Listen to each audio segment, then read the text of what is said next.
It's time once again for another thrilling episode of Markout Radio.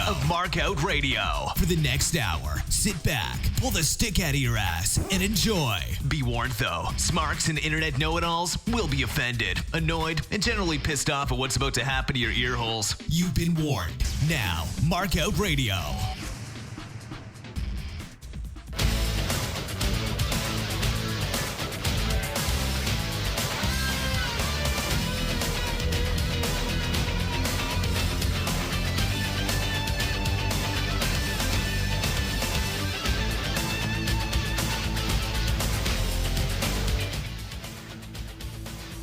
All right, welcome.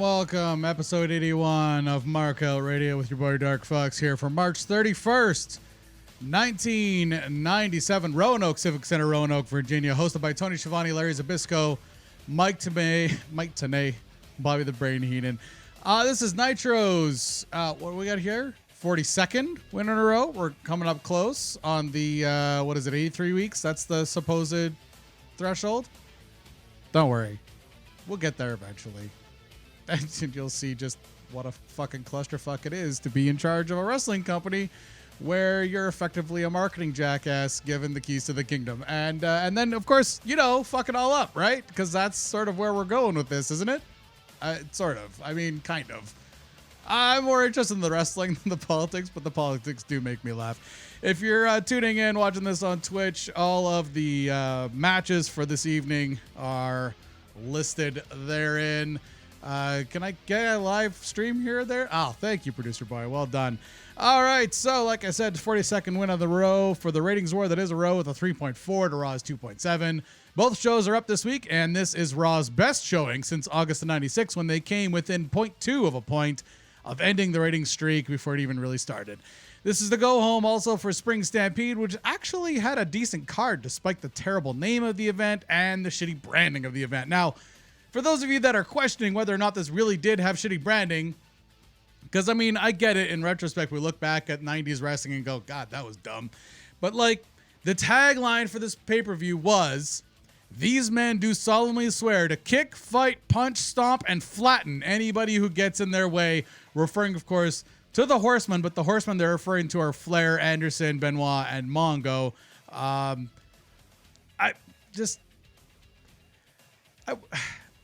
don't even know really what to say here at this point. It's just thank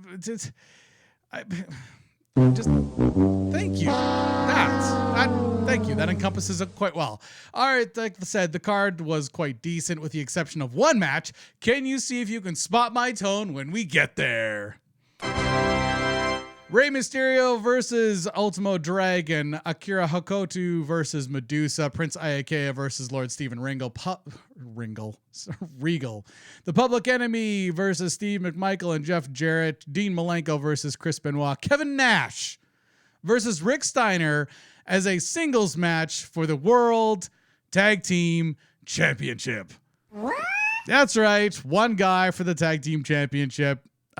There was a brief explanation at the end of the show. I just fuck it, man. Just fuck it.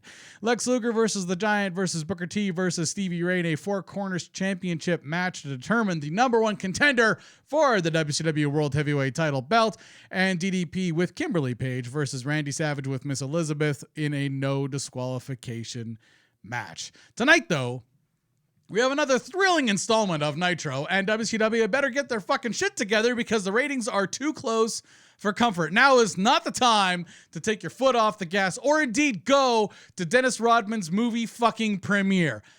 The fact that your movie premiere is on a Monday is sad in and of itself, but the fact that the boss of the company just decides to fuck off to watch it is even worse. Anyways, there are 8,709 people in attendance tonight, with 8,175 actually paying to be there, a $94,070 gate, and there was $62,000 in merch sales as well. Yep, we had merch sales numbers again for the first time in almost 2 months.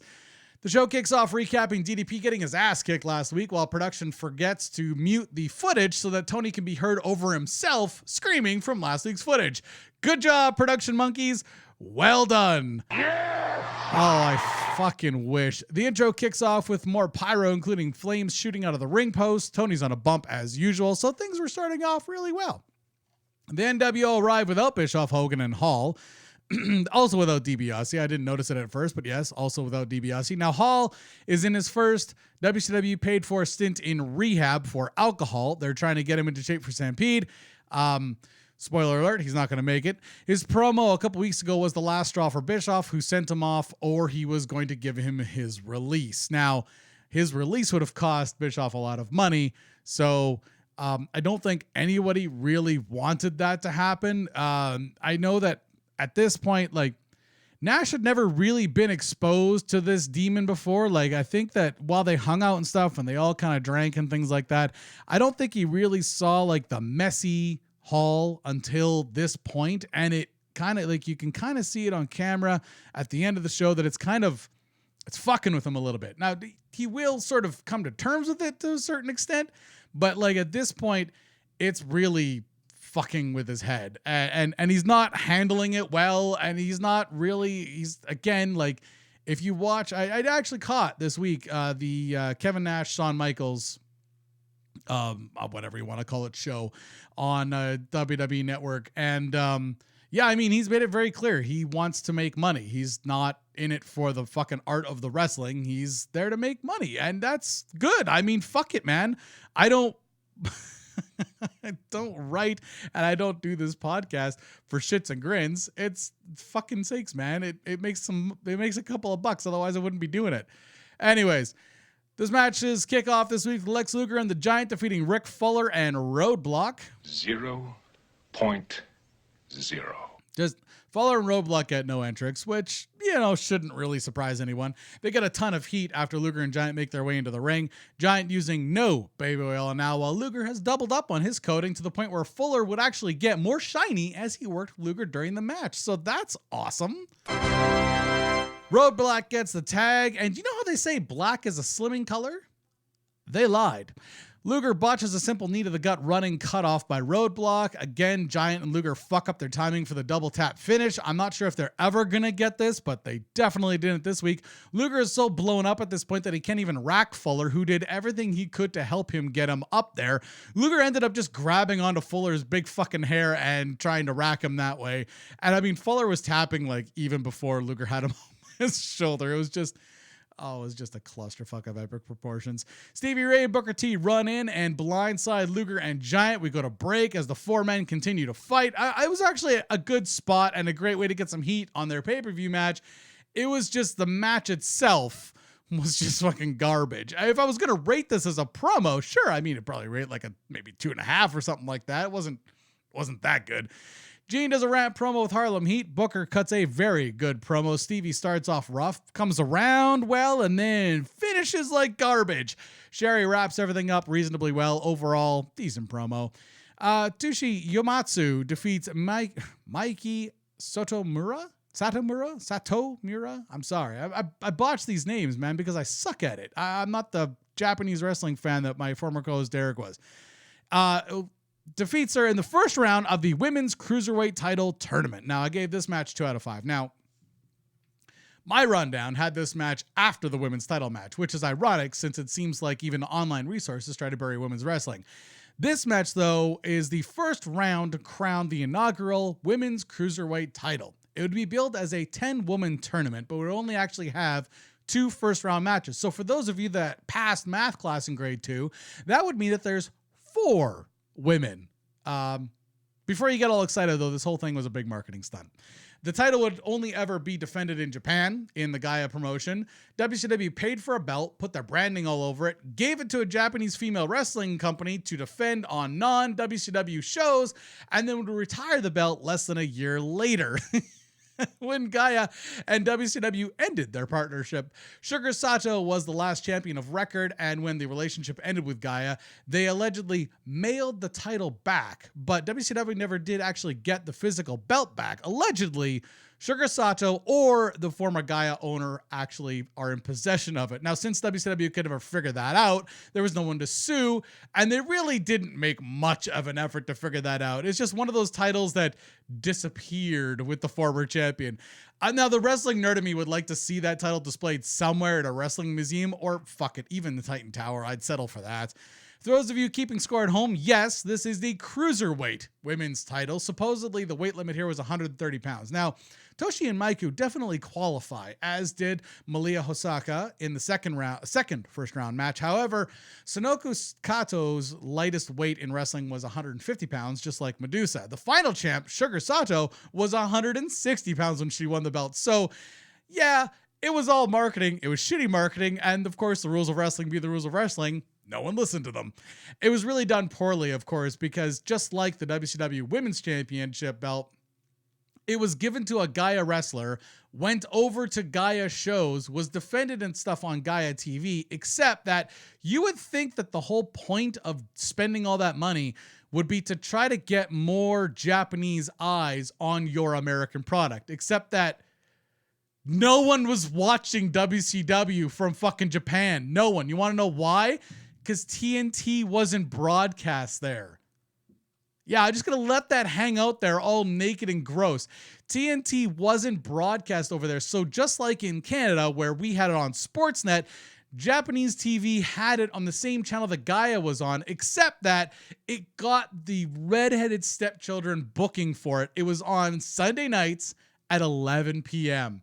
So yeah, you could watch Nitro if you were willing to watch it from 11 p.m. on a Sunday till 1 a.m. on a Monday when you had to work just a couple hours later. So it's not really a mystery why the partnership ended. I just don't understand why the fuck they would even do that in the first place. Now, Gaia had their world title and Gaia had their tag team championship belts. Those were the only titles that they had.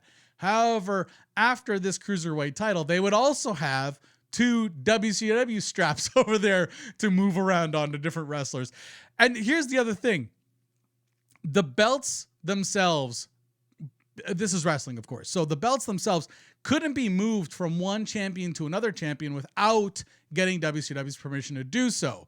Now, Gaia got in shit by putting the Cruiserweight title on Sugar Sato without first talking to WCW. And like I said, Sugar Sato was a full 30 pounds heavier than she was supposed to be in the Cruiserweight division in the first place.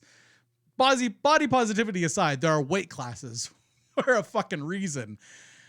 So this whole thing is a big marketing ploy. In chat, Glenn mentions to offset the cost of the belt by Japanese merch sales. Possibly, except for the fact that Gaia's merch sales people over there only sold Gaia and New Japan merch. They wouldn't sell WWE merch or WWF merch at the time. They wouldn't sell WCW merch. They wouldn't sell Glow merch, which is the women's North American version of Gaia. They wouldn't even sell WPW title merchandise later on when one of their champions helped found the fucking company in North America. They were very... They wanted to be more internally organized, is my nicest way of putting it. So if you wrestled in Gaia, your t-shirt probably be sold there. If it happened to have WC logoing on it, probably would be sold there. But it would almost always be Gaia only merchandise or New Japan only merchandise, since they were sort of tied at the hip as well.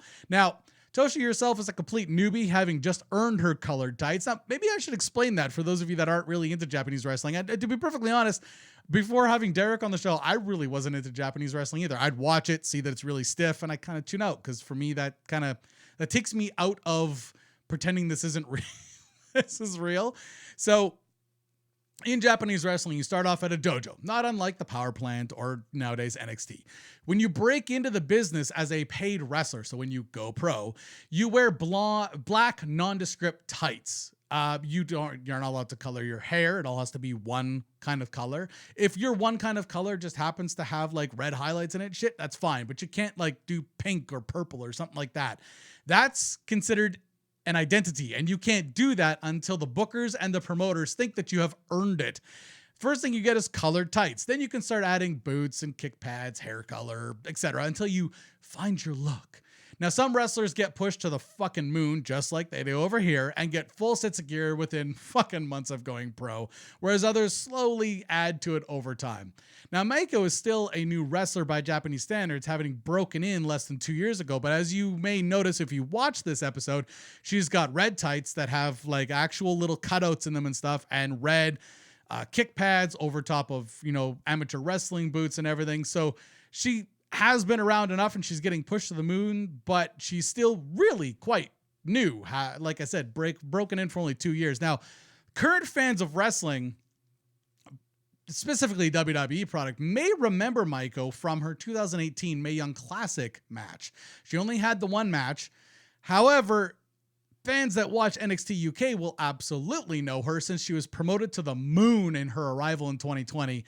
And she is an on-air talent there, as well as being a coach of the wrestlers that are in there. And again, the European/UK style and the Japanese style is very similar in that it's kind of stiff.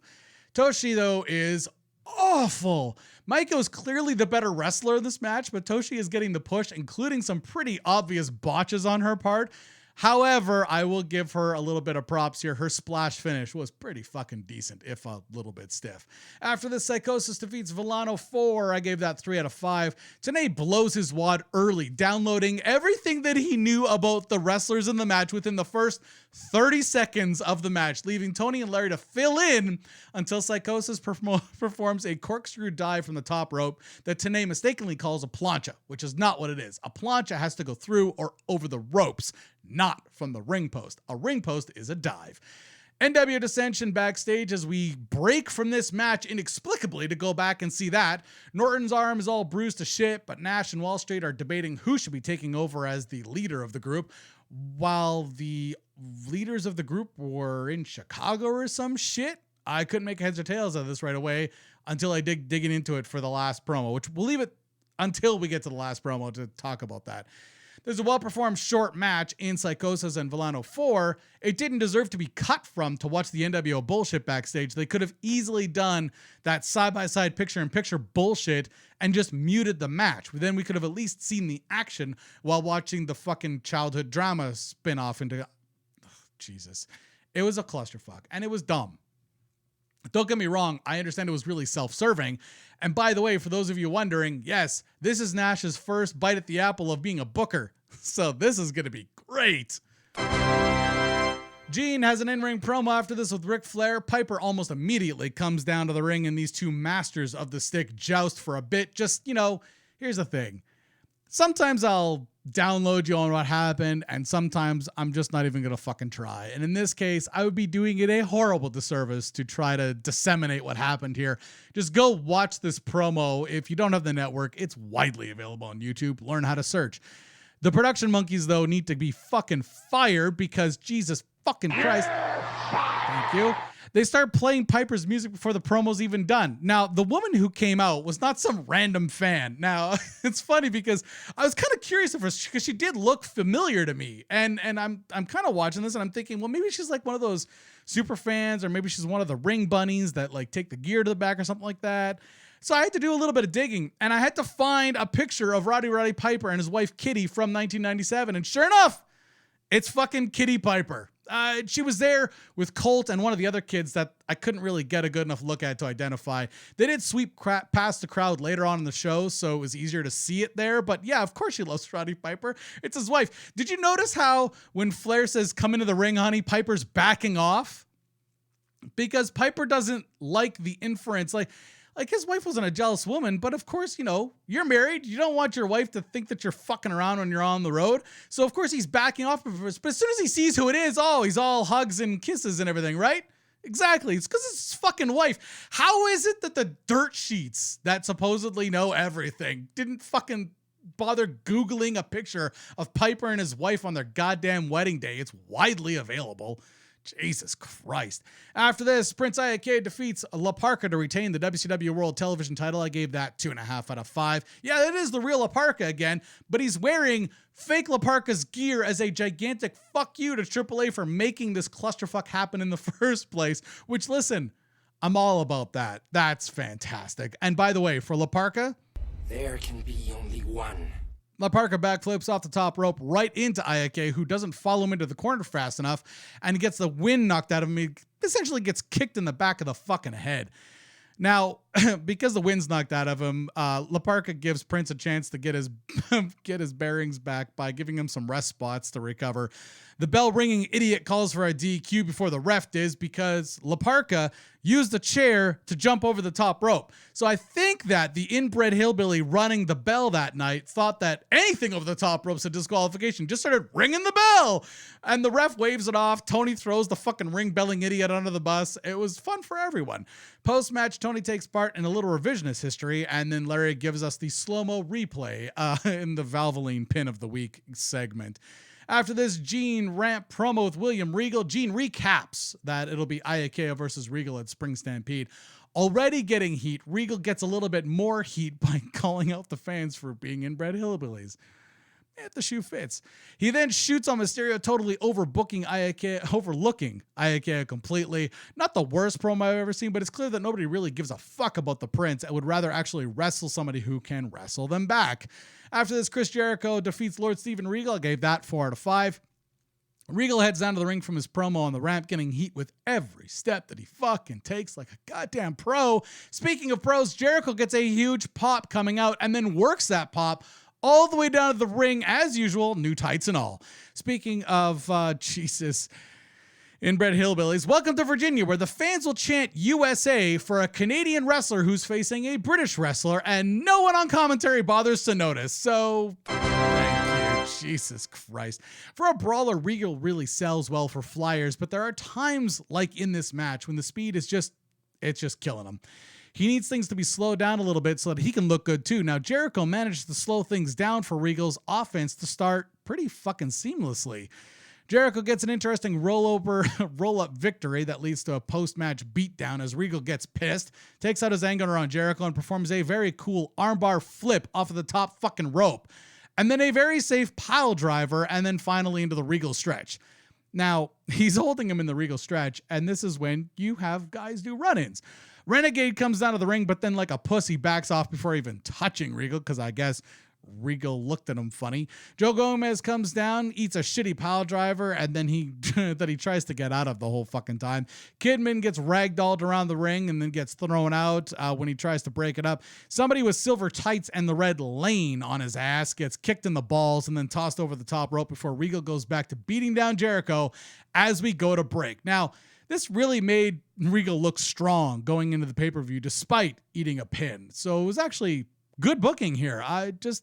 That's kind of what you want. I really don't feel like the Windows Tada is proper for this.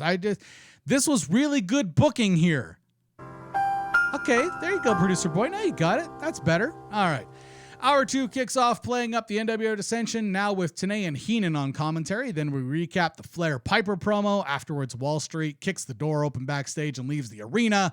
Tony mentions that he thinks that this might all be a swerve. Sweet. Thanks, Tony. That's fantastic. God damn it. All right. Akira Hokuto defeats Debbie Combs to retain the WCW World Women's title.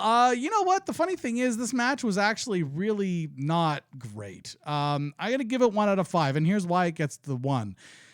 It gets the 1 because it made Hokuto look strong. Other than that, it was just a fucking shitty jobber match. Yeah. Listen, I'm glad that we got 2 women's matches on the same card. This doesn't really happen in the 90s unless there's bra and panties involved. But I kind of wish that the women's belts would have stayed in North America, or at least been in North America enough that the fans would have given a red rat's ass about them. The fact is that the tournaments happen, the belts get put on Gaia wrestlers, and then they fuck off with them, and American fans never get to see these belts being defended. So why would you give a fuck about these belts? Why would you care who's the champion? Why would you cheer or boo for anybody? Because who gives a flying fuck? You just know their belts are leaving anyways. Here's the thing. A lot of men's wrestling is widely known, especially among fans and smarks, but Debbie Combs is often overlooked because of where she worked and when. Now, she broke into the business in 1975, and that's when women's wrestling was treated like it's kind of treated now match-wise, but it wasn't booked anything above mid-card level. So in other words, you got the true carny treatment. No one paid 2 bits to see the bearded lady, but they sure as shit did to see the elephant boy. Why? Because the elephant boy got promoted as an attraction to see. The bearded lady was treated like a freak and got promoted, deemed appropriate for her. Debbie Combs was the other side of the coin to female wrestlers that we all know, like Medusa, Sherry, Moolah, and Mae Young. She was often put into matches with those women to put over their gimmicks or their changes from heels to face or vice versa. Think of her as the Randy Savage of women's wrestling in the 80s. She was not a fan of Glow, saw it more as a skin show rather than a wrestling show, which in some cases is fair. In other cases, it's a very old school way of looking at women's wrestling. Glow was the place where bra and panty matches were born, so I do kind of get her point. For the first few years of her career, she traveled the territories, starting out in her home state, going between the NWA Mid-America / CWA Memphis territory and the Southeast Championship Wrestling territory. She got called up to the AWA in the early 80s, where she worked with Sherry and Medusa. In 1994, WW hired her on a per-appearance contract to face Medusa for the title. Then they wrestled one time on the Wrestling Challenge episode, and she was replaced by Lanani Kai for the WrestleMania 10 title defense match, which, again, no one gave a shit about because there was no build for it. Had they kept it as Combs, perhaps they could have used Wrestling Challenge footage to put over the WrestleMania 10 match. But, you know, it is what it is. Also in the 90s, she was the head booker and president of Women's Pro Wrestling, so that's WPW, like I was mentioning earlier, that had a very short-lived run that really only gave us Miss Jackie. They had a decent roster. The wrestlers just weren't really entertaining enough, and the promotion fizzled out. Jackie, of course, despite being a snorefest on the fucking microphone, can wrestle and looked amazing. And so she excelled after the WPW folded. Ironically enough, WPW and Glow and other women's wrestling companies had the same problems. There was an owner who effectively owned the girls, who kept them so close for poverty that they really had no choice but to stay with the company. Now, when Combs took over as the boss of WPW, things changed fucking overnight. The old guard of male bookers got shit canned, and she replaced them with women who knew what they were doing or men who didn't treat women like shit. Still, though, in the early 90s, a lot of wrestling fans just didn't take women's wrestling seriously enough to go see their shows. To their credit, though, WPW refused to do the bra and panty shit. At the time, though, in wrestling history, that's really all a lot of fans really wanted to see out of women's wrestling was bra and panty matches. The whole point of this match tonight, though, was to put over the champ, building to Spring Stampede. Now, I can appreciate here that Eric is trying to establish a women's division in WCW, but it's being done in a very half-assed at best way. I appreciate the little effort that he's putting in, but let's be brutally honest here. Eric didn't give two shits about the women's division. He got his pop when Medusa shows up and puts the title in the trash segment. Now it's up to Kevin Sullivan to book these women and get more mat time under their belts, but he seems more interested in dragging out his feud with Benoit. So that's all super awesome. It does fuck all for the girls, though. Here's the thing. Now, if WCW really wanted to create a women's division, Wendy Richter was still wrestling. She was in Hulk Hogan's Rock and Wrestling cartoon show. She's a name that people would recognize. She's also a former WWF champion. Natural heat with her and Medusa over the fucking title and the garbage thing. They could have brought back that segment and played it 100 fucking times during that feud. And they could have had them wrestle every week and people still wouldn't have gotten bored with it. They could have brought her in. They didn't. They could have brought in Lisa Moretti. You might also know her as Ivory in the WWF because she was taking a break from the business. She had stepped away in 94, but if she'd been offered a deal like she was by the WWF in 1999, she could have easily come back. Candy Devine was a known women's champion. She wasn't doing much in the UWF at the time. Most of the Glow wrestlers were waitressing or being prison guards. I wish I was kidding, by the way, about that. I'm sure the prospect of WCW creating a women's division would have at least been something worth taking weekends off to do, but that wasn't the goal of bringing in Medusa, and she knew it within 5 seconds after doing the trash bin segment. To her credit, though, she stuck around a lot longer than most of us would have and tried to make a go of it, but then WCW put the strap on somebody else who isn't even performing in the continental United States anyways. So the writing was really on the wall. At this point for her, and she's admitted this in many interviews, both shoot and kayfabe, that at this point it was a paycheck. Medusa stuck around for a while collecting that paycheck and doing what she was asked to do, but also kind of cutting promos that leaned into that rebellious 90s wrestling landscape. But in 1999, WCW formed a partnership with SFX Motorsports to create WCW-themed monster trucks to actually compete in Monster Jam. Now, these weren't the show pieces like the Hogan and Giant trucks from 1996 pay-per-view. I think that was Halloween Havoc. I could be wrong. Medusa, though, was the only wrestler that stepped up and got her license squared away and ended up driving the truck that was themed after her in the first place. Now, she stepped up in a big way because for the next 14 years, she would make it every year to the World Finals. Now, you say that most of the trucks make it to the World Finals, and that's true, but most teams make it to the fucking championship rounds. So that's not really a fair thing. Plus, in 2004, she won the Freestyle Championship, and in 2005, she won the Racing Championship. There was no women's division, by the way. She won these things against dudes. Her truck was the only one, by the way, that survived WCW's demise. By contrast, Akira Hokuto wrestled mostly in Japan under the Gaia brand, which was unofficially, yet kind of still officially an offshoot of New Japan. Think of them kind of like a female NXT to the WWE. Everyone knows that they're the same company, and yet NXT works really hard to separate itself and not be called a lesser brand of WCW, even though technically speaking, it's the developmental territory. One of those, this isn't secret, but kind of gimmicks in wrestling. And they don't always happen in wrestling, to be fair. They happen in baseball and hockey, too. She also had a nice run in CMLL, sorry. But they really just wouldn't let her fly in and leave, so she had to tour with them since they actually took women's wrestling seriously. Not seriously enough, though, to give a women's wrestling match on a pay-per-view until 2006, but you know. Anyways, when you look at women's wrestling pre-2010, you see two things that stick out. One, women's wrestling was taken seriously in Japan and to a lesser extent in Mexico. Number two, women's wrestling everywhere else was effectively models who learned how to string three moves together so that they wouldn't always have to do catfights in their underwear. Post-2010, though, we're spoiled with the amount of women wrestlers who put on wrestling matches that make some of the guys look like shit.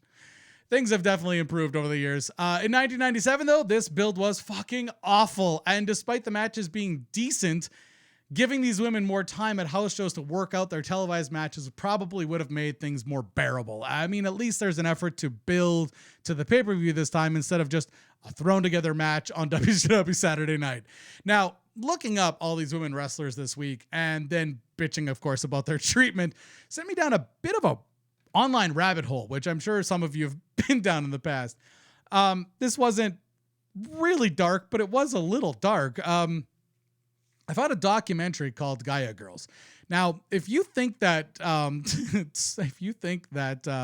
Vice's Dark Side of the Ring is a little dark and hard to watch at times, this Gaia Girls documentary is fucking insane. I'm going to post a link in the chat here. Hold on, let's throw it in there. And I'll also throw it into the show notes for the YouTube as well as for the podcast. Holy shit. It's worth a watch, but I will warn you, it's a tough watch. Gaia may have taken women's wrestling seriously, but my fuck, behind the curtain will blow your mind. I mean, unless, of course, you're a female wrestler pre-2000, and then this is pretty much just par for the course, and it may trigger some PTSD, so warning ahead of time. In this case, though, this match was effectively a job match to make Hokuto look strong against a woman almost twice her age, which really didn't do much to help Combs look great, really, at this point. She is older. Yeah, she's got floofy hair. Yes, Brain points it out over and over again, but Brain points it out tongue-in-cheek because he was one of her managers when they were both in the AWA. Gene does a rant promo here afterwards with Medusa. Gene incorrectly claims that Medusa is the former champion. Nope. Hokuto won the inaugural tournament, by the way. Medusa was indeed a former WWF Women's Championship belt, but not the WCW Women's Champion. And in fact, spoiler alert, she'd never win the WCW World Women's title. She would go on to hold the WCW Cruiserweight title at one point, but Hokuto performs a run-in here to build more heat for their match at Spring Stampede. The Gaia wrestlers come out to pull Hokuto off of Medusa wearing their Letterman jackets. Eventually, Combs would try to pull Medusa off of the whole schmoz, but it was basically just a Donnybrook. It did an excellent job of actually selling the heat for the match, which again was not always the case with women's wrestling. And again, I hate that I'm happy that there was at least a 2-week build for this one instead of overnight. Back from the break, the fans start chanting Weasel.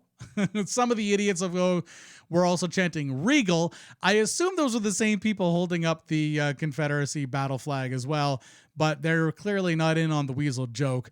The announcers recap some more NWO nonsense before yet another Sting vignette, this time done a little bit better, so done by the A-Team instead of the fucking interns. Back from break, we get a recap of last week's high voltage victory over the Public Enemy after interference from Jarrett that led into Jarrett and McMichael's next match. So good production here. Bookers, well done in retrospect. The amazing French Canadians Carl Ouellet and Jacques Rougeau with, of course, Colonel Robert Parka in their corner, defeats Jeff Jarrett and Steve McMichael with fucking Deborah in their corner. The funny thing is I gave this one 4 out of 5 for a lot of different reasons, but mostly because there was a lot that happened this match that really sold a lot of things at the upcoming pay-per-view, while this match in itself was performed well. So points all around. Now, both Canadians wearing Quebec flags as poncho, always stay classy. Awesome. 0.0. I don't know why you care. Neither of us are from Quebec. Why the fuck would we care if they cut up their goddamn flag? Oh, the 0.0s for the Canadian flag? Yeah, I don't give a shit about that either. Very solid match here, like I said. Then Public Enemy come out. They take the case from Deborah, but Parker steals it from Johnny Grunge. He gets it into Rougeau's hands, who nails Mongo with it, allowing Ouellet to get the pin for the victory. A pretty classic, old school wrestling performed match here. I mean, 4 out of 5 is not even being generous. It was just fun. It was good. It was a fun match. Post-match, there's an in-ring promo with Deborah, Mongo, and Jarrett. Deborah starts things off. She gets tons of heat for just opening her mouth. Eventually, Jarrett and Mongo go at each other, and we go to break. I could have done without Deborah's portion, but ending it with that fight back and forth was a good way to close things out before the commercial break. Now, it is then back from break time to check in with that golden voice bastard Lee Marshall and his 1-800-COLLECT road report from the location of next week's Nitro, Huntsville, Alabama. Now, I'm not quite sure why he's not in Tupelo for Spring Stampede, but whatever. I guess he's going to go there next, which was a little bit odd.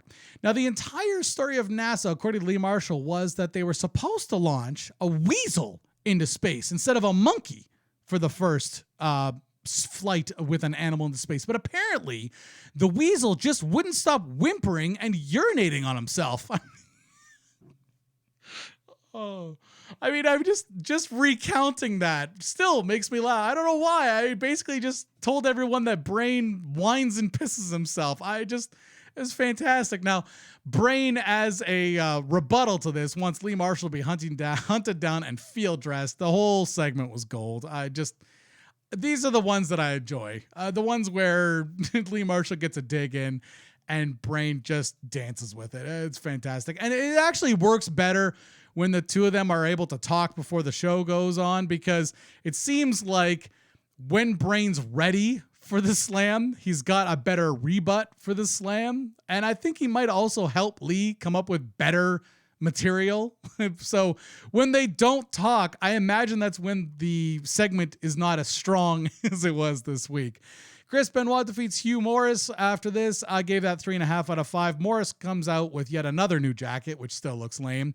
The tassels, man, the fucking drapery tassels. Just stop it. Benoit comes down and gets picture side by side from last week's Dungeon of Doom beatdown. Morrus kicks things off. He gets hot. It gets a bunch of heat. Benoit does his comeback, gets a nice pop with his offense, getting good reactions from the crowd. Morrus comes back, gets a good amount of heat again. Really a well-performed match here as both wrestlers were working the crowd for their respective heat and pop. Benoit ends this all with a German suplex. That's got to be the first time I've ever seen a fucking match end with a single German. but whatever. Post-match is another dungeon beatdown with no horseman to be found, of course.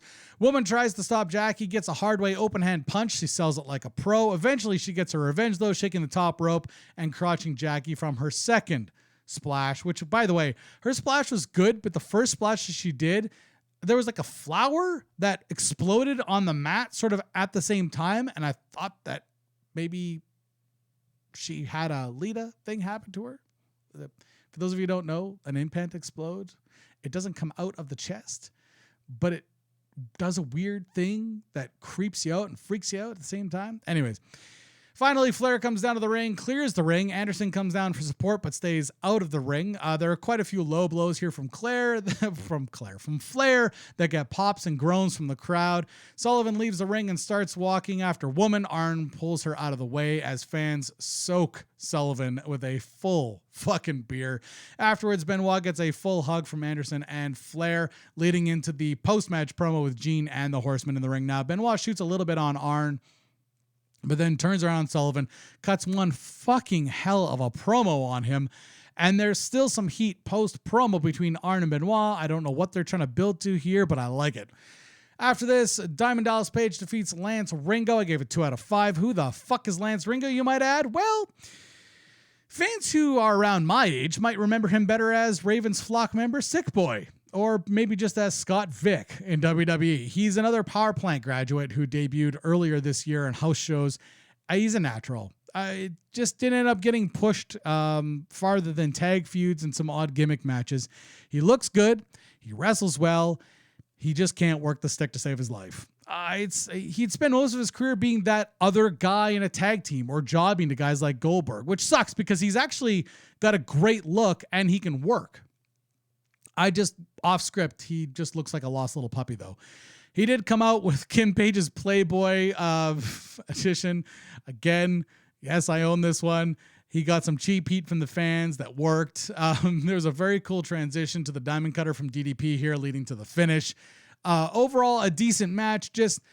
I don't know. There's too many gimmicks going on. When there's too many gimmicks in a match, it just doesn't do anything for me. And jobbing out a guy that's just starting, even to DDP, just seems to do him a little bit of a disservice. Post-match is an in-ring promo with Gene and DDP. DDP and Kim are proud of this Playboy spread, but apparently DDP is not proud of what Savage and Liz did to both him and Kim. Savage comes out and finally knows DDP's name. There was a big Macho Sucks chant from the crowd as the promo goes on. Fans get crazy into this. DDP ends this in such an awesome way by saying that if he has to bring the lady, Kim, then Savage better bring the fucking tramp in Liz. After this, the Signers defeat High Voltage. I gave that like another 2 out of 5. Sorry, I like High Voltage. I do. And I like the Steiners. This wasn't a match, really. It was just sort of a jobbing affair so that we could have a clusterfuck happen at the end. I don't know. High Voltage gets no entrance also, despite Tony pointing out that last week they were coming off a big win. Otherwise, it's a pretty straightforward match. Scotty Steiner debuts the Triple S, which is the Steiner Screw Suplex, which is a pretty shitty and dangerous pile driver. Effectively, what he does is he holds this guy, and when he drives him down, instead of being able to use the guy's quads on your shoulders to protect your head and neck, you're dropped on your head on the guy's quads. And I'm sorry, but have you looked at fucking Scott Steiner's quads? Like, not to be gay, but fucking hell, they're harder than the ring. And sure enough, after the match is done, Robbie Rage is fucking dazed because his neck got jammed up because his head got driven into somebody's rock hard fucking quads. It's just, I don't know if he uses it again, but the next time he uses it, I'm going to bury it again because it's a shitty fucking move that even Scotty Steiner can't make safe. And listen, there's a lot of things he makes look safe, like the fucking Frankensteiner. Post-match, Nash and Six invade the announce position. Tenay and Shivani leave in a classy way, while Brain practically kills himself climbing over the top of the table to clear out. Nash informs us that he's about to puke, and he wants to cut a promo on the management of NWO since they're at Rodman's shitty movie debut. Now, I'm not sure that if it was a planned promo or not, meaning I'm not sure if this was in Eric's rundown or not. I can't imagine him green lighting this, given his fucking vanity, but it was fucking gold. And if it was a work, then I got worked. So props to you. Overall, Nitro was good. Better than last week, and some excellent work building to the pay-per-view, with the exception, of course, of those last couple of matches. Now, if Bischoff really was away at Rodman's movie opening, then it was Sullivan and Nash running the show. And if that's the case, they did an awesome job of building heat for the pay-per-view. By the way, if Eric really wasn't there, because we know that he wasn't. We've got footage of him and Hogan at Rodman's shitty movie premiere, but he denies it to this day. Anyways, marketing guy is lying. Fucking newsflash. This is WCW's run as the ratings leader.